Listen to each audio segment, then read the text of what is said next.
మీ పేరు? నా పేరు శ్రీమంతుల పార్వతీ మాతాజీ, పూర్వనామం. ఇప్పుడు ఉన్నటువంటి నామం భక్తికారక సన్యాసిని మాతాజీ. అంటే గత కొన్ని రోజులుగా రాష్ట్ర వ్యాప్తంగా కల్తీ లడ్డు విషయం అనేది పెద్ద ఎత్తున చర్చనీయాంశంగా మారింది.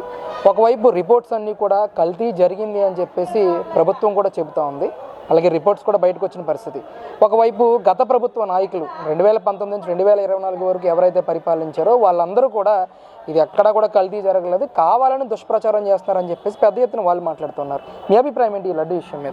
దుష్ప్రచారం కాదు, నిజంగానే జరిగింది అనేది రిపోర్ట్ వచ్చింది. రిపోర్ట్ వచ్చే కూడా బొకాయిస్తే ఈ భూమన కానీ, కరుణాకర్ రెడ్డి కానీ, ఈ సుబ్బారెడ్డి కానీ, తర్వాత జగన్మోహన్ రెడ్డి కానీ వీళ్ళంతా కూడా ఎందుకు బుకాయిస్తున్నారో అర్థం కావట్లేదు. రిపోర్ట్ వచ్చిన తర్వాత కూడా ఈ రకంగా చేయడం అనేది అది పద్ధతి కాదు. ఖచ్చితంగా వాళ్ళ దేవుడి విషయంలో మాత్రం యేసు ప్రభువా క్షమించు అని చెప్పి పెట్టాడు. ఏది ఒకప్పుడు పేపర్లో వచ్చిన బ్రాందీ బాటిల్ వాటి గురించి. కాబట్టి ఖచ్చితంగా వాళ్ళ ప్రభువును అయితే క్షమించమని అడిగాడు, మన ప్రభువును క్షమించమని అడగడా? ఎందుకు అలాగా? ఎందుకు ఆ వివక్ష? మన ప్రసాదాలు చేతితో పట్టుకుని కింద పడేయటమా? మన తీర్థ ప్రసాదాలు అయ్యి కూడా స్వీకరించకుండా బయట పడేయడమా? ఇదా తను చేసేది? ఒక సీఎంగా మేము ఎంతో గౌరవించాం. రాజశేఖర్ రెడ్డి అంటే కూడా మాకు ఒకప్పుడు గౌరవం ఉండేది. రాజశేఖర్ రెడ్డి మీద గౌరవంతో తన సీఎం చేసిన ఘనత మాకుంది. కానీ ఈరోజు తను చేసినటువంటి పనులు, మా గుళ్ళు కూలగొట్టడం, మా దేవుళ్ళని అశుద్ధంతో రాయడం, పాసలు పొయ్యించడం ఏంటి అంటే వాళ్ళు మతి లేనివాళ్ళు, మతి స్థిమితం లేనివాళ్ళు. మతి స్థిమితం లేనివాళ్ళు మా గుళ్ళకే వచ్చి మా దేవుళ్ళకే రాస్తారా? మరి ఉన్న గుళ్ళు ఉన్న చర్చిలు ఉన్నాయి, మసీదులు ఉన్నాయి, వాటి జోలికి ఎందుకు వెళ్ళరు వాళ్ళు? ఎందుకు మా గుళ్ళకే వస్తారు? మా దేవాలయాలే ఎందుకు పగలగొడతారు? మా దేవీ దేవతలనే ఎందుకు తిడతారు? మా దేవీ దేవతలనే ఎందుకు ఇరగొడతారు? అంటే ఏమని చెప్తున్నారంటే వాళ్ళు, చూసారా మేము వాళ్ళ దేవీ దేవతల్ని ఎరగొట్టినా, వాళ్ళ దేవీ దేవతల రథాలు పగలగొట్టినా, కాల్చినా, ఏం చేసినా కూడా ఇంతవరకు వాళ్ళెవరూ కూడా ఆ దేవుళ్ళు ఎవరు మమ్మల్ని ఏమి శిక్షించట్లేదు అంటున్నారు. 5 ఏళ్ళు కూడా జగన్మోహన్ రెడ్డి గారు హిందువుల గురించి కానీ, హిందూ ధర్మాన్ని కానీ నిలబెట్టిన వ్యక్తి, హిందూ దేవాలయాలు కట్టించిన వ్యక్తి జగన్మోహన్ రెడ్డి. అలాంటి వ్యక్తి ఎందుకు ఈ విధమైన కార్యక్రమం చేస్తాడు అని చెప్పేసి కూడా వైసీపీ నాయకులందరూ మాట్లాడుతూ ఉన్నారు. ఇది ఎంతవరకు సమర్థించవచ్చు? ఎప్పుడు కట్టించాడు గుళ్ళు? ఎప్పుడన్నా కట్టించాడా తన గుళ్ళు? ఏనాడన్నా కట్టించాడా? పుట్టిన కానించి కూడా పుట్టుక్రైస్తవుడని చెప్పుకుంటాడు తను. పుట్టుక్రైస్తవుడని చెప్పుకునే తను మరి హిందూ దేవాలయాలు ఎప్పుడు నిర్మించాడు? హిందూ దేవీ దేవతలను ఎప్పుడు పొగిడాడు? హిందూ దేవీ దేవతలను ఎప్పుడు దర్శించాడు?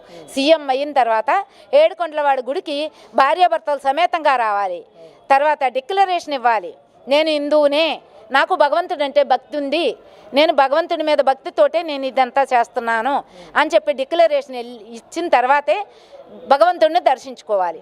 కానీ అదేమి డిక్లరేషన్ కూడా ఇవ్వకుండా నేను సీఎంని, నేను డిక్లరేషన్ ఇవ్వాల్సిన పని లేదు అన్నాడు. ఇవాళ ఏమైపోయాడు? ఇంకా ఉంది అనుభవించే రోజులు ముందుంది ముసళ్ళ పండగ. ఖచ్చితంగా తనకు మాత్రం ఇక్కడ ఉండే అర్హత లేదు. భగవంతుడు అనేవాడు భారతదేశంలో ప్రతి భారతీయుడు కూడా హిందువే, కానీ నేను హిందువుని కాదు క్రిస్టియన్ని అని చెప్పుకునే తాను ఇప్పుడు మాత్రం తనకు అర్హత లేదు. ఎవరు కూడా ఓటు వేసి గెలిపించే అవకాశం కానీ లేదు. ముఖ్యంగా ఈరోజు ఈ కల్తీ లడ్డు వ్యవహారం మీద కానీ, హిందూ ధర్మ పరిరక్షణ మీద కానీ మీ కార్యాచరణ ఎలా ఉండబోతుంది వచ్చే రోజుల్లో? ఖచ్చితంగా మా సాధు సంతులం అందరం కలిసమ్మా తప్పనిసరిగా మంచి నిర్ణయం, గట్టి నిర్ణయం తీసుకుంటాం. ప్రతి ఒక్కళ్ళం కూడా అంటే నిన్న మొన్న మాత్రమే ఇది అనుకున్నాం కాబట్టి కొద్దిమందే వచ్చారు, ఇంకా చాలా మంది వస్తారు, వేలల్లో ఉంటారు మా సాధు సంతువులందరూ. మా సాధు సంతువులందరూ కలిసి హిందూ ధర్మం పాటించే వాళ్ళందరూ కలిసి ఒక్క తాటిపైకి వస్తాము. తప్పనిసరి రేపు అనే రోజుకి ఒక పునాది పడుతుంది. ఇలాంటి ఆటలు సాగవు. ఇంకా మాలాంటి సాధువుల్ని, చిన్న సాధువుల్ని పట్టుకుని మీరు మా వెనకాల నిలబడండి చాలు, మేము మీకు కావలసినంత డబ్బు ఇస్తాం, మా సాధు సంతులు మా తరపున ఉన్నారు అని చెప్పి ఎంతోమంది డిక్లరేషను ఇచ్చి మీరు ఒక 10 మంది నిలబడండి, మేము టీవీలకి ప్రోగ్రాములు ఇస్తాము అని చెప్పి ఎంతోమంది నన్ను కూడా పిలిచారు. తప్పనిసరి మేము హిందూ ధర్మానికి మాత్రమే సపోర్టు. ఇలాంటి తప్పుడు పనులు మేము చేయం. కోట్లు ఇచ్చినా కూడా మాకు డబ్బొద్దు, డబ్బుతో మాకు పని లేదు అని చెప్తున్నాం. మాత మీరు ముఖ్యంగా చెప్తున్నట్టుగా హిందూ దేవాలయాల మీద దాడులు కానీ, ముఖ్యంగా ఏదైతే ఈ కల్తీ లడ్డు వ్యవహారం కానీ, ఈ గుళ్ళు మీద దాడులు చేయటం కానీ, దేవుళ్ళని కించపరిచే విధంగా పోస్టులు పెట్టడం కానీ, ఇలాంటివన్నీ చూస్తూ ఉంటే ఈ హిందువుల్ని ముఖ్యంగా గుడికి దూరం చేసే భారీ కుట్ర ఏమైనా జరిగే అవకాశం ఉంటుందంటారా? ఏమైనా జరుగుతుంది. ఆల్రెడీ లడ్డూల విషయంలో కూడా కెమికల్స్ తోటి తయారు చేశారంటే ఖచ్చితంగా మాత్రం అది హిందువుల మనోభావాలు దెబ్బతినడమే కాదు, భగవంతుడికి కూడా మేము కల్తీ నెయ్యితోటి తయారు చేసి పెట్టాం, మీ దేవుడు ఏం చేశాడు అని అడగటం కోసం అడుగుతున్నారు. మీ దేవుడు ఏం చేయలేకపోయాడు, మేమే చేస్తున్నాం, మా దేవుడు చూడండి, మా గొప్ప ఏంటో నిరూపిస్తామన్నట్టు ఉంటుంది. కాబట్టి తప్పనిసరి ప్రతి ఒక్కళ్ళు కూడా హిందువులందరూ మేల్కొనాలి. మేలుకొలిపి ప్రతి ఒక్కళ్ళు కూడా హిందూ బంధువులందరూ ఏకతాటిపైకి వచ్చి ఇలాంటి దుర్మార్గుల్ని దుష్టుల్ని కూడా దూరంగా ఉంచాలని చెప్పి నేను కోరి ప్రార్థిస్తున్నాను. డిమాండ్స్ ఏంటండి అసలు? గత ప్రభుత్వం చేసిన ఈ కల్తీ లడ్డుకు సంబంధించి ఇచ్చిన సిబిఐ రిపోర్ట్స్ కానీ ఇవన్నీ చూసిన తర్వాత మీరేం డిమాండ్ చేస్తున్నారు గత ప్రభుత్వాన్ని అసలు? ఇప్పుడు ఖచ్చితంగా ప్రతి ఒక్క దేవాలయానికి ఒక్కొక్క సాధు దానికి సపోర్ట్గా ఉండి ఇక్కడ ఏం జరుగుతుంది, ఈ దేవాలయంలో ఏం జరుగుతుంది అనేది ప్రతి ఒక్కళ్ళు కూడా తీసుకోవాలి. తీసుకుంటాము తప్పనిసరి. రాబోయే రోజుల్లో అలా తీసుకుని ప్రతి ఒక్కళ్ళ సనాతన ధర్మాన్ని మేము నిలబెట్టుకుంటాం. ఏనాటి నుంచో ఉన్నటువంటి సనాతన ధర్మం సూర్యుడి నుంచి ఓంకారం వస్తుందని మా ఋషి సాంప్రదాయంలో తెలిసింది. ఇవాళ ఎవరో టెస్టులు చేసి పరీక్షలు చేసి చెప్పటం కాదు, ఏనాడో మాకు ఋషులు చెప్పారు సూర్యుడి నుంచి ఓంకారం వస్తుందని. అదే రకంగా తప్పనిసరి ప్రతి ఒక్క దేవాలయానికి ఒక్కొక్క సాధు సంతులు దాంట్లో ఉండి ప్రతి ఒక్క దేవాలయానికి వెయ్యాలని మేము కోరుతున్నాం.